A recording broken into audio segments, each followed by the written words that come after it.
Ladies and gentlemen, what's up? I hope you all are doing well. It's Matt with Hoopsology. Thank you so much for tuning in, checking us out.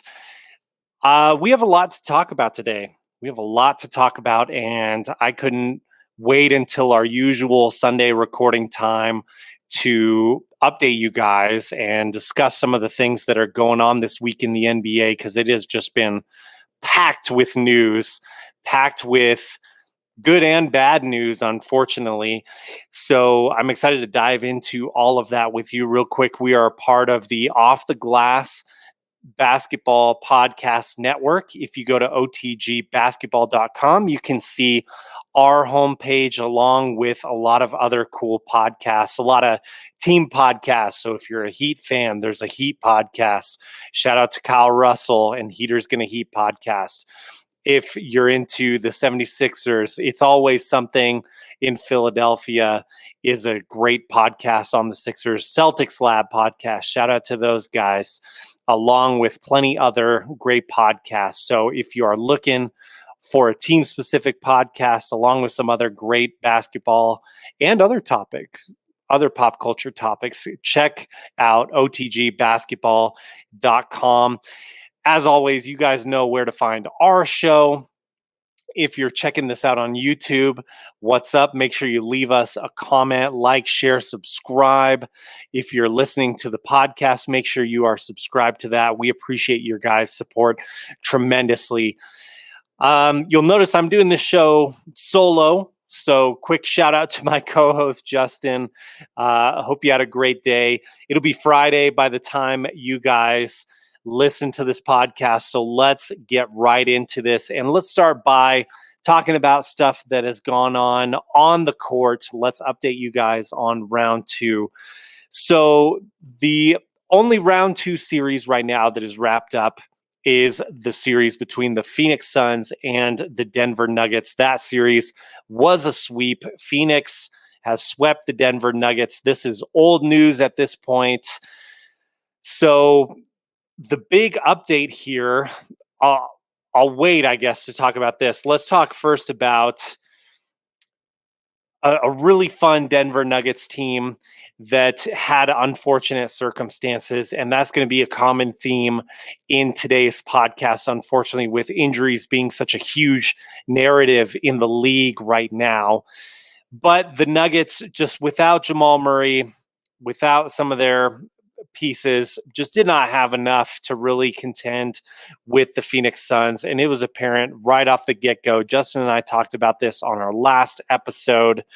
I did want to mention that I thought the foul call, the flagrant 2 on Jokic, the league's MVP, by the way, I thought that was a ridiculous call. I thought it was a soft call. I thought it was an overreaction on the part of the refs. And honestly, I'm surprised that it happened in Denver, that you throw out the star player of this team. I guess the one thing you could say about the foul was he did have a rather big windup as he was swatting towards the ball. So Cameron Payne was dribbling towards the corner of the court. He had just picked up a rebound, I believe, and Jokic winds up, clearly goes after the ball and gets the ball, but happens to whack Cam Payne in the nose with his bicep. So grazes that nose. Cam Payne falls down pretty dramatically, and I believe it was a legitimate hit. The replay showed that. It wasn't a flop or anything like that. But look, hard fouls happen, incidental contact happens. This is a contact sport. I just thought it was ridiculous that they pulled out the flagrant 2 there. That's all I'll say about that. That's old news at this point. News right now is that Chris Paul has been sidelined due to league COVID protocols. So if you're a Suns fan, you have to be hoping that the Clippers Utah Jazz series goes 7 games to give Chris Paul as much time as possible to clear COVID protocols. I think this is really unfortunate as well. He would have a shorter layoff time here, a shorter quarantine if he were vaccinated. We don't know whether he is vaccinated or not, and no judgments there either way. Um, we'll see when he gets the thumbs up to return, but I really hope this does not cost Phoenix Suns their series over this COVID thing. I mean, this has been a story all season long. Of course, this has been a big part of our lives for the past year plus, and it'd just be such a bummer, in my opinion, to have a team, one of the bright spots, probably the darling at this point with the Nuggets gone, the darling of the playoffs, the Phoenix Suns, to have them eliminated due to their star player, one of their stars being out because of COVID would be just such a bummer, such a downer for this playoffs. And there's already been enough downers with all the injuries. I don't know. I just really hope this gets resolved. I hope we get to see Chris Paul play this out. Let's move on. Tonight, Thursday night, now heading into Friday morning as I record this, the Brooklyn Nets lost tonight. So Milwaukee won, tying the series at 3 games apiece. James Harden did play again tonight. He scored 16 points, had 7 assists, 5 rebounds. So was somewhat effective, still definitely not his usual self. Kevin Durant was great, but just didn't really have enough help with the rest of that roster. Kyrie Irving, of course, still out with that ankle sprain. We'll see if we get the big 3 of Brooklyn for game 7. I think just with the history of these two teams and with the missteps that we've seen by Coach Bud on Milwaukee's end, I would have to pick Brooklyn in a game 7. That's not what I'm rooting for. You guys know that since the start of the playoffs, really, and even before that, I have wanted the Lakers out of the playoffs. I had that wish granted, and now I want the Nets out of the playoffs. I just want this to be a really feel-good postseason where maybe we get like Bucks Suns, even though I know that might not bring great ratings. I think it brings better narratives for the league as a whole. So that's what I'm rooting for, just to get that out of the way. But I would still pick Brooklyn in 7. That was my pick for the series. It looks like that may play out that way. We'll see what happens. Let's move on. The Atlanta Hawks have shocked the Sixers. They are up 3 games to 2, and they have shocked Justin and I as well. We had picked Philadelphia in 5 games. This is going at minimum 6 games, at most maybe 7 games here. I don't really have a feel for where this is going. I think offensively, Atlanta has more firepower right now, it seems, and that may be enough to end this series. We also don't really know how Joel Embiid is feeling right now. He's playing good minutes.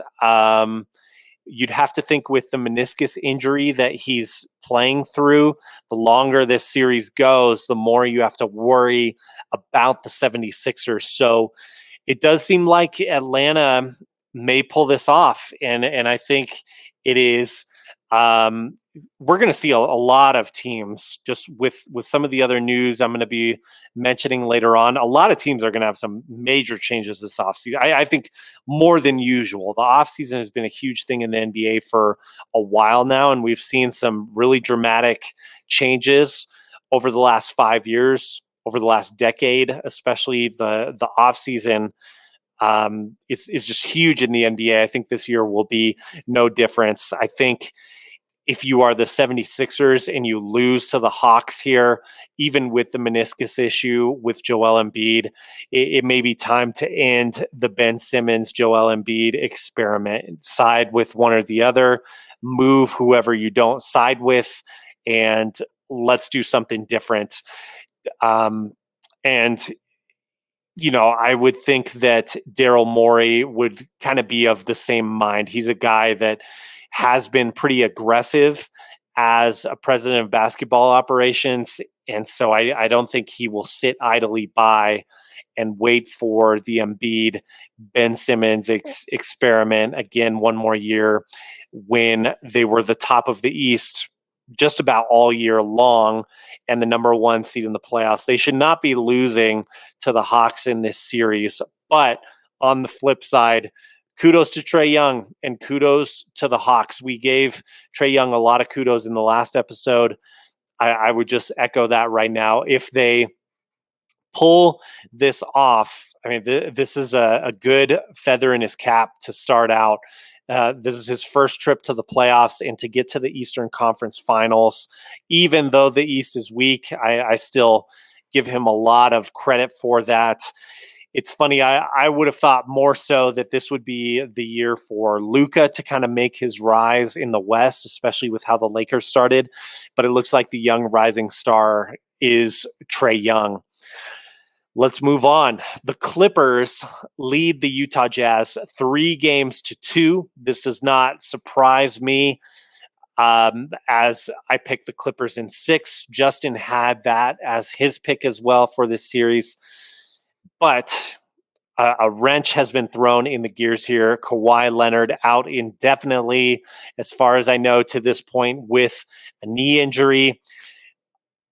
So who knows how this is going to go. It does seem like this is an ideal scenario for the Phoenix Suns, as Utah may likely or has a much better shot now of winning game 6 and dragging this series out to 7 games. So, we'll see. I would imagine, if at all possible, much like James Harden came back in game 5 against the Bucks, if Kawhi is able to play at all, I think he will be back for a game 7 matchup here against the Utah Jazz. So this is also a chance for Paul George to, maybe get a little bit more respect, maybe redeem himself from last year, have a clutch performance, close out the series without Kawhi. That'll go a long way for Paul George in shaking off, some of the demons of last year. All right, so that's what's going on right now with the playoffs. We will come back to that in a little bit when we talk about injuries in the league right now. But I want to talk about some news from some teams that are out of playoff contention or that did not make the playoffs. First bit of news that I want to touch on is that Stan Van Gundy has been let go, has been fired after just one season as the Pelicans head coach. Must have just been decided that he was not the right fit, obviously, for that team. I do think this team underperformed tremendously. Looking at Memphis's roster, who made it into the playoffs as the 8th seed after the play-in tournament, and comparing that to the Pelicans, who did not even make the play-in tournament as a top 10 team in the West, when Zion was almost a guaranteed bucket at a certain point in the season when he got rolling. I think this firing is completely justified even after 1 year. This may be a situation where, let's be honest here, we haven't seen success from Stan Van Gundy as a head coach since he was coaching the Orlando Magic in their 2009 NBA Finals run. So, or, maybe the year after that, really. But since he was the coach of the Magic, we haven't seen a successful Stan Van Gundy team. He failed big time in Detroit when he probably had too much power as both head coach and president of basketball operations. I think the move here for Stan Van Gundy may be to do media. He's tremendous as an analyst, tremendous in the booth calling games. If that's what he wants to do, he has an in there. Of course, we all know Jeff Van Gundy, his brother, is in the booth and is very good at what he does as well. I know he drives some people nuts, but I do find him entertaining as an analyst, as an in-game broadcaster. Stan Van Gundy, very talented at this as well. So he does have an out there, and I think he should go that route. Of course, he should do what he wants to do, but I think media is the best fit for him. So again, a Pelicans team that really underachieved. I'll be curious to see who they get as their head coach. There are some good names that are out there. One of them that will be out there, moving on to our next story, is Rick Carlisle. And we need to have a little bit of a story time to explain why Rick Carlisle is now out in Dallas.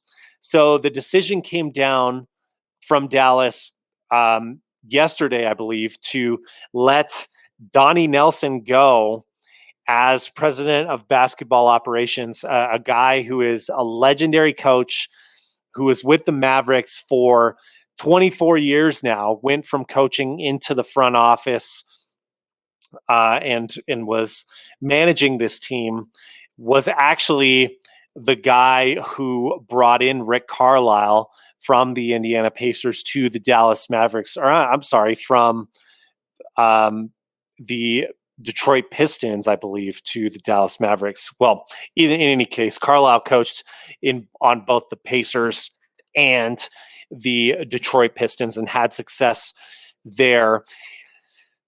So, in any case, you'd have to believe that due to the firing of Donnie Nelson, Rick Carlisle felt some loyalty there, and today he resigned as Mavericks head coach. And this is huge because nobody thinks that Rick Carlisle has forgotten how to coach. Rick Carlisle had 2 years left on his contract. So this is a case where loyalty factored into that.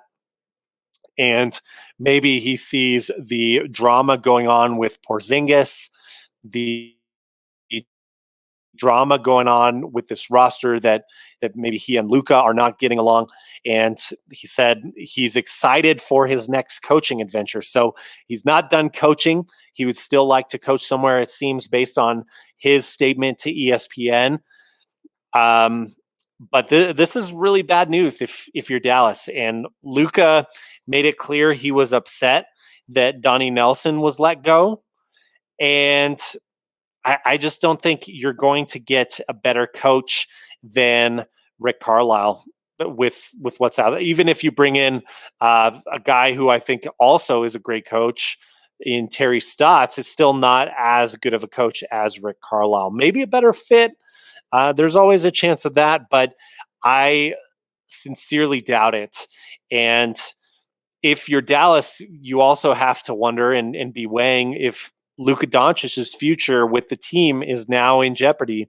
He's only 22. He's still on his rookie contract, of course, and they can extend him.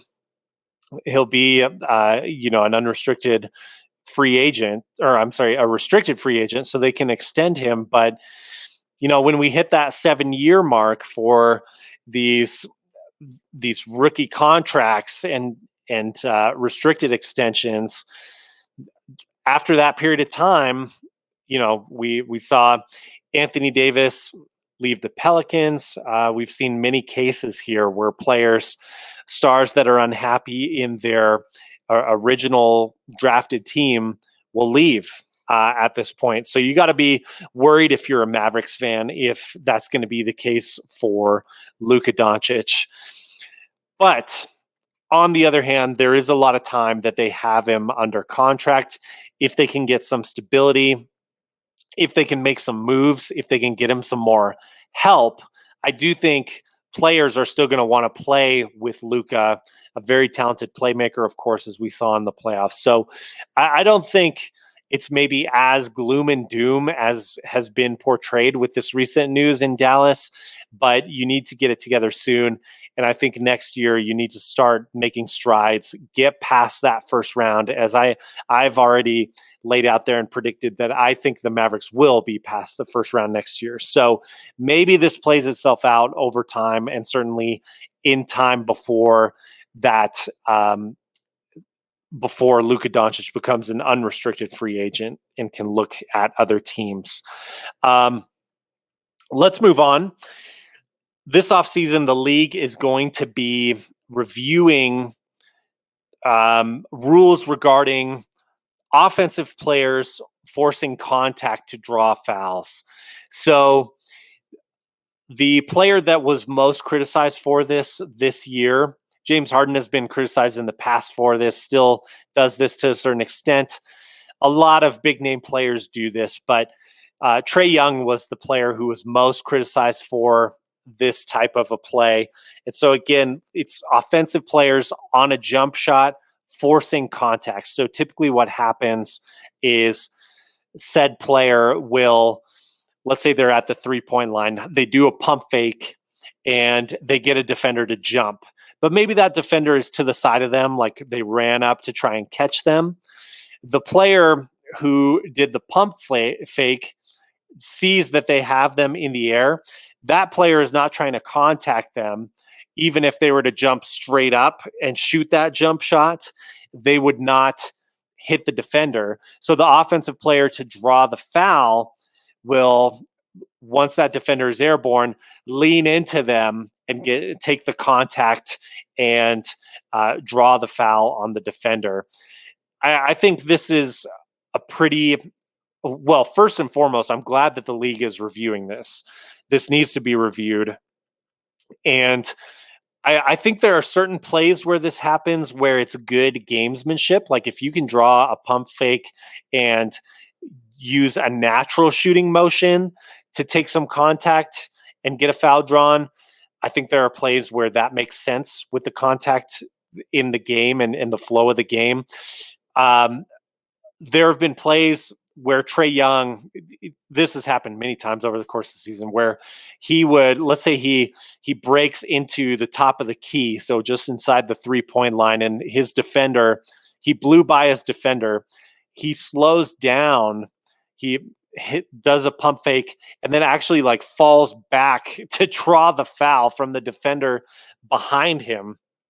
So just very unnatural. And I think plays like this and plays where you're really having to jump out to the side, it's an easy fix. You call this an offensive foul because the defender was not the one initiating contact. The offensive player was. And so even though by old rule standards, the defender is out of position, the offensive player is the one that forced the contact and engaged in the contact. So you should be able to easily see that as an official and call that an offensive foul. And it may be controversial in some cases. I'm okay with controversial calls, but I think there are clear-cut cases where that's an offensive foul. You force the contact.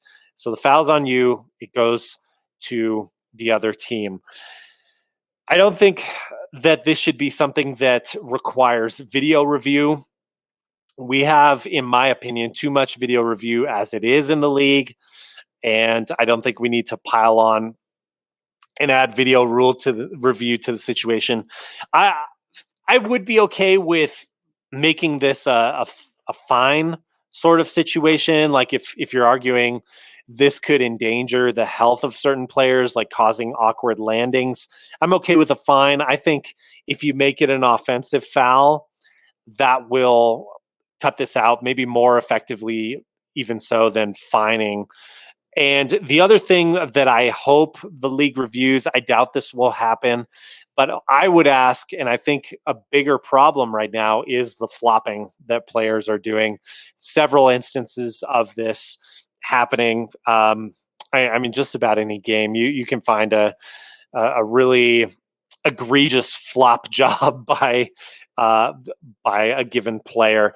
And I know that there is a rule that you can fine a player. I think it's like 5,000 if they flop, and maybe it escalates a little bit if there are repeat violations. I haven't heard of a player being fined for flopping in a very long time. So I think the league should get back on this, and the league should be publicly releasing that to potentially even kind of, just putting it bluntly, shame players for flopping. Like put that out in the press that they got fined because they flopped.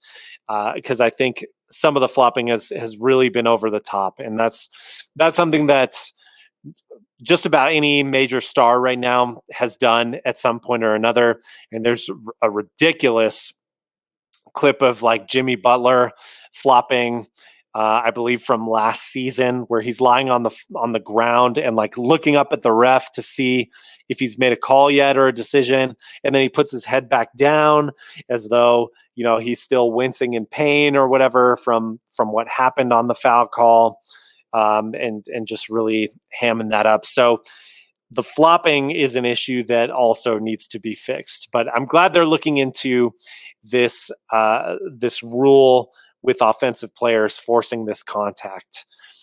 So let's get into our last topic here. Some LeBron James news that's also going to translate into kind of an injury view, an injury overview of the playoffs, and talking about whether this postseason should be an asterix postseason. So, first bit of LeBron James news from this week is that he apparently is changing his jersey number to number 6. I did not look much into this, to be honest. I just saw the post on his Twitter. I heard about it before I saw that post. I really don't know. Does this coincide with Space Jam releasing? Maybe there's going to be some device in the movie where he changes his number back to number 6. I don't know. This was the number that LeBron wore in Miami.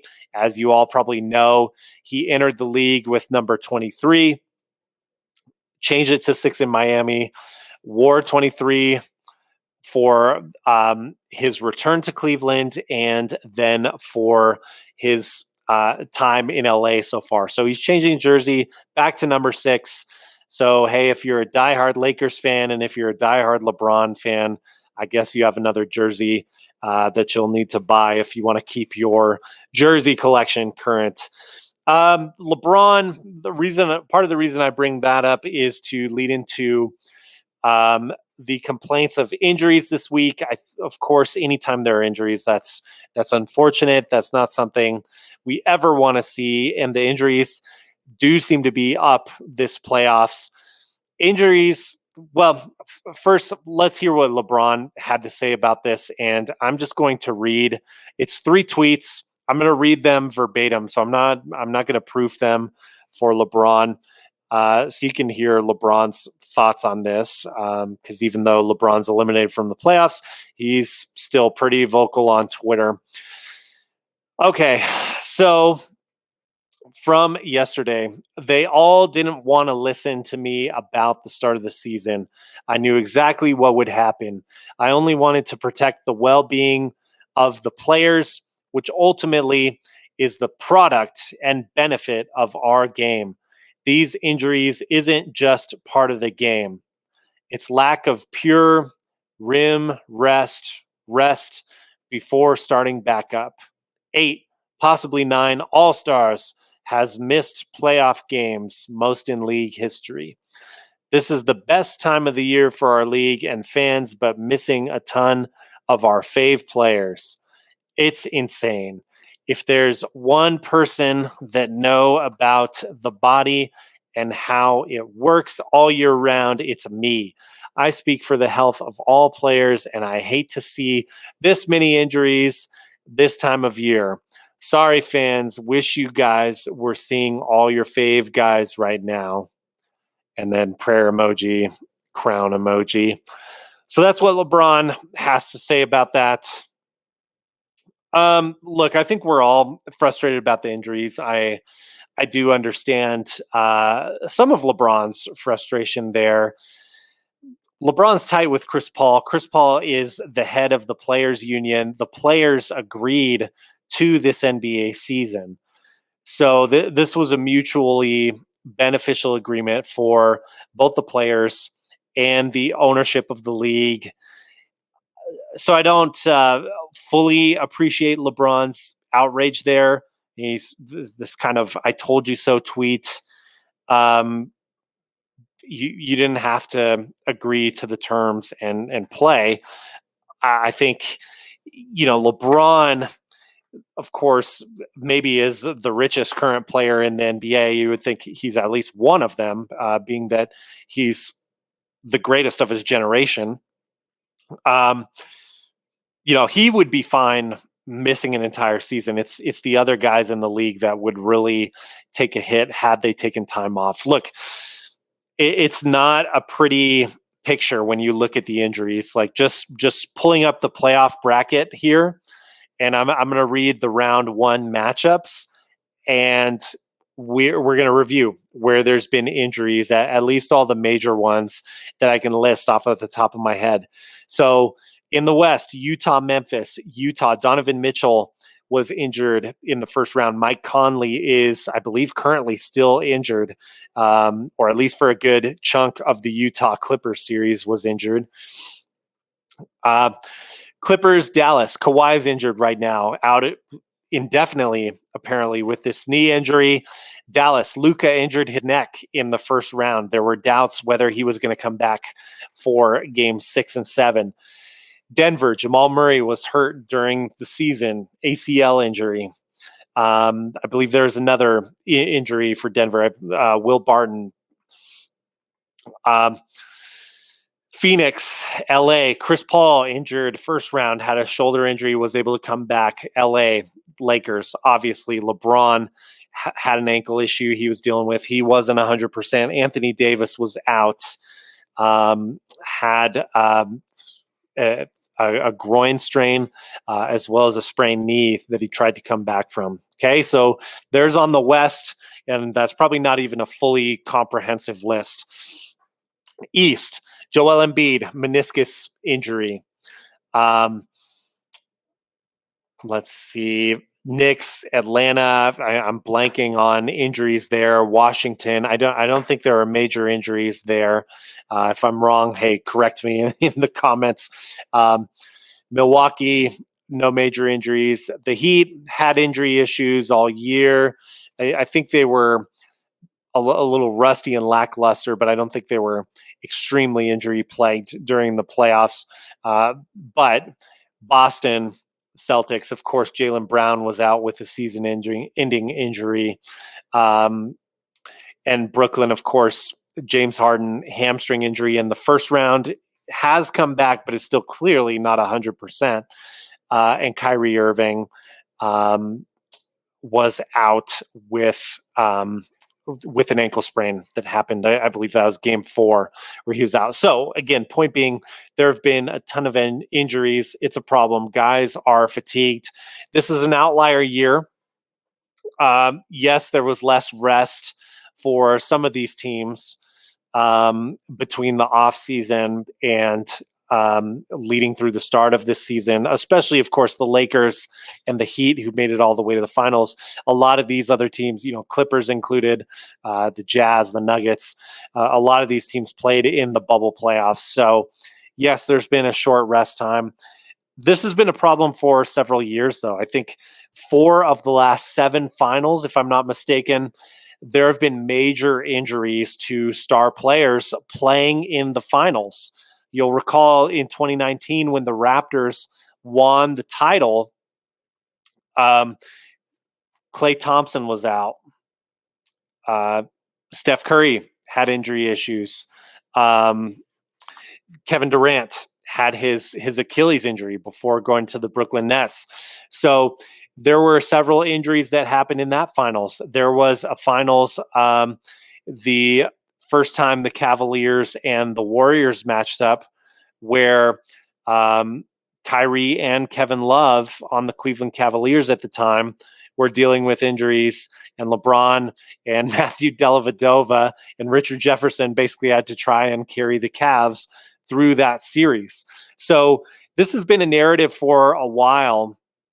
And we talked with Jeff Stotts, who is an injury expert, has a huge database of these injuries. One of the things he told us was spreading out games a little bit more over the course of the regular season might help with this. So my proposal would be, and something that I think the league should consider, because look, like Bill Simmons says, he thinks there should be a 70-game season, 70-game regular season. I just don't see the owners ever reducing number of games because of how that reduces revenue. That would also reduce salaries for the players. I think one thing you could do is have the first round go back to a traditional 5-game series, more entertaining, shorter round 1, save these guys' legs a little bit for round 2 and beyond.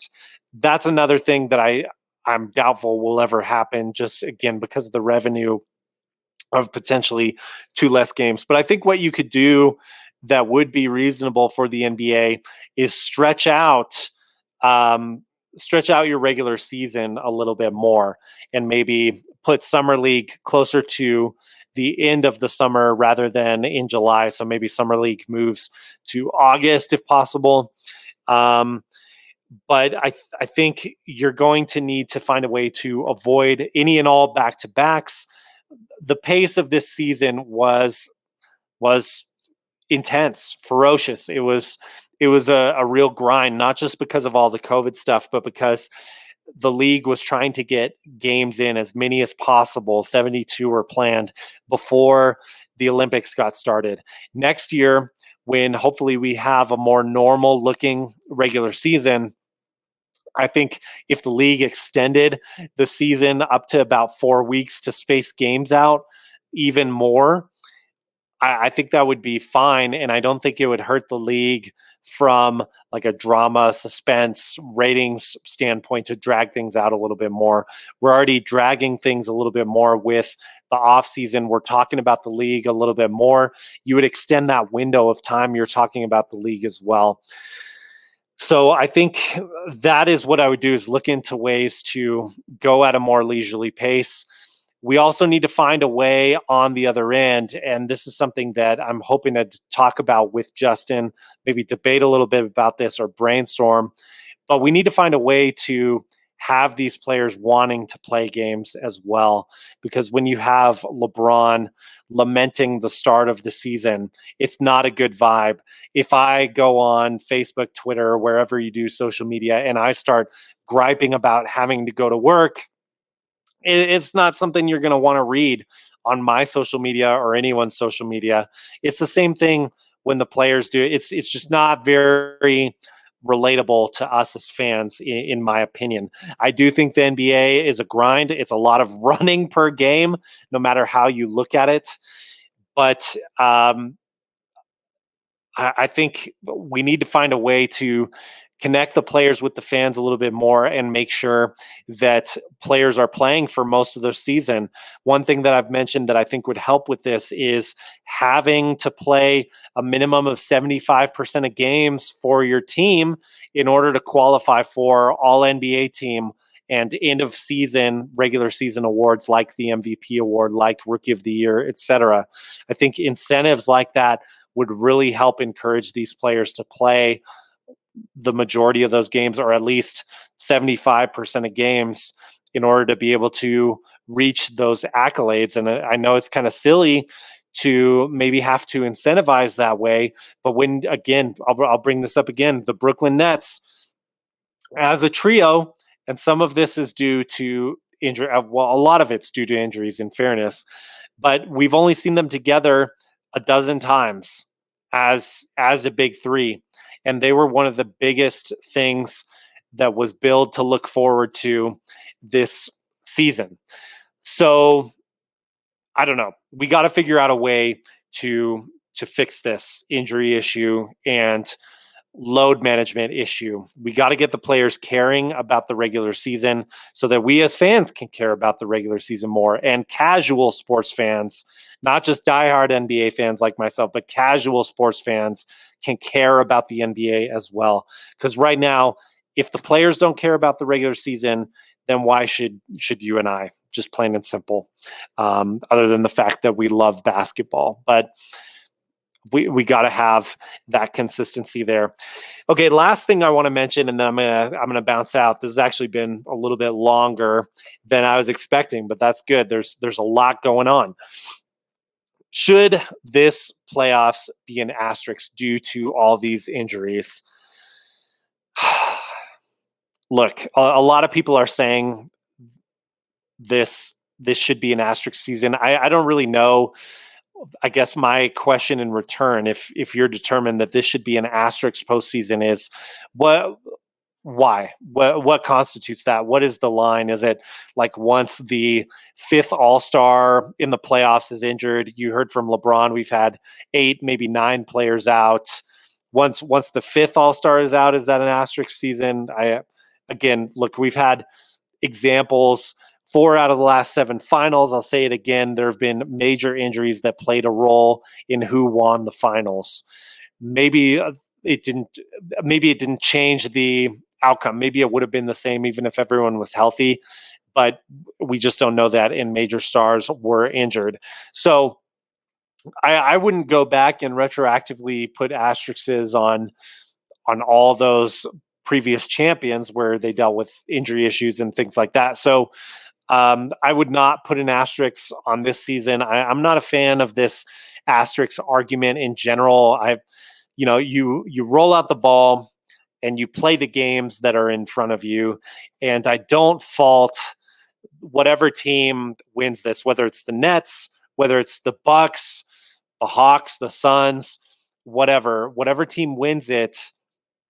Everyone was playing under the same conditions, basically. Um, so I don't see the need to put an asterisk in. Is my point at the end of the day. If you have an argument for why it should be an asterisk season or asterisk playoffs, asterisk champion, whatever you want to say, let me know. Shoot us an email, hoopsologypod@gmail.com, or leave it in the comments on YouTube here if you would like to be so bold. I would love to hear that, to be honest. What is the argument for asterisks? I just don't see things that way. But anyway, I've gone on long enough. I appreciate you guys listening. If you have stuck around to this point, thank you so much. I hope you have a great start of your weekend. We will be in touch again really soon. We have some great guest interviews coming up. Our interview with Scott Howard Cooper, the author of Steve Kerr Life, has just dropped on YouTube earlier this week. So be sure to check that out if you haven't already. It was truly a great conversation with Scott. Really enjoyed having him on the podcast. Hope we can do that again sometime, because I'd love to pick his brain a little bit more. But anyway, I'm going to get out of here. I'm going to sign out. Follow us at Hoopsology Pod anywhere you are following people. And you guys take care. Have a great rest of your week. Peace.